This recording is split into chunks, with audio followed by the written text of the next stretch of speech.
Hello, thank you for stopping by. I'm going to read this story called The Wild Toboggan Ride.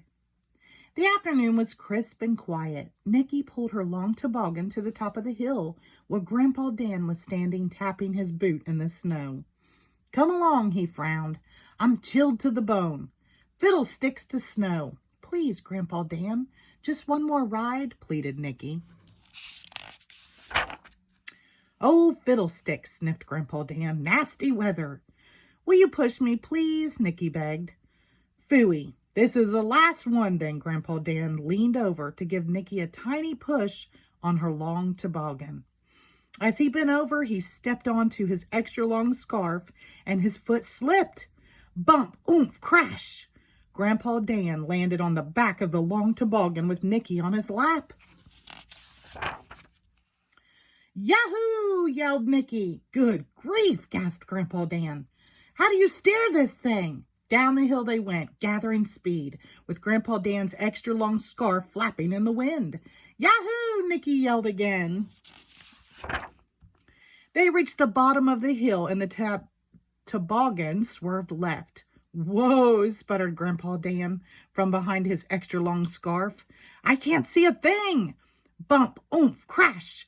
The baker crossing the street landed on top of Grandpa Dan and Nikki. Good grief, move up, yelled Grandpa Dan. What on earth are you doing, Dan? Asked the baker, trying to steer this confounded contraption. Move your head, I can't see a thing.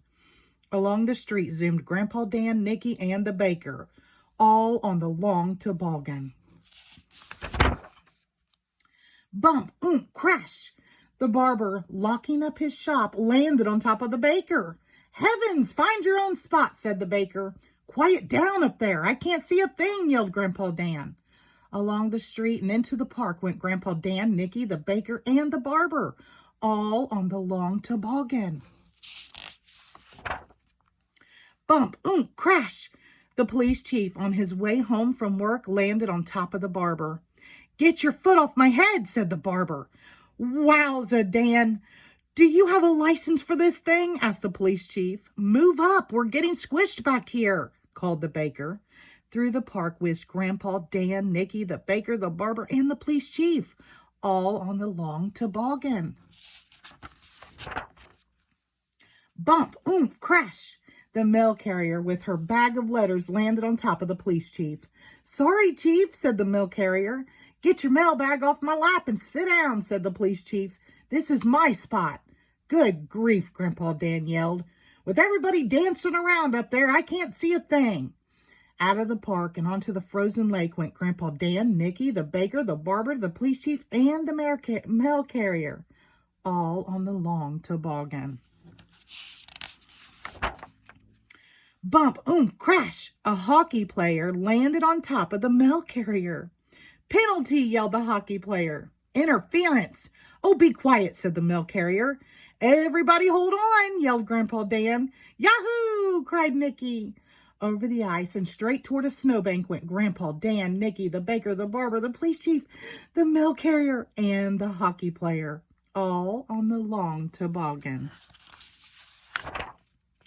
Bump, oomph, crash. The toboggan flew into the snowbank and suddenly bodies were tumbling in every direction. Hats, gloves, and scarves soared through the air. Grandpa Dan and Nikki landed in a bush. The baker and the barber landed in a tree. The police chief and the mail carrier and the hockey player landed in a garbage can. For a moment, nobody moved. Everything was quiet. Then Grandpa Dan and Nikki crawled out of the bushes. The baker and the barber climbed out of the tree. The police chief, the mail carrier, and the hockey player jumped out of the garbage can. Grandpa Dan grabbed the toboggan and began to run across the ice, his extra long scarf flapping behind him. The baker, the barber, the police chief, the mail carrier, and the hockey player looked at each other. Then they started running too. Wait, Grandpa Dan, where are you going? Yelled Nikki. If we hurry, he called back, we can get in one more ride before dark. The end. Thank you.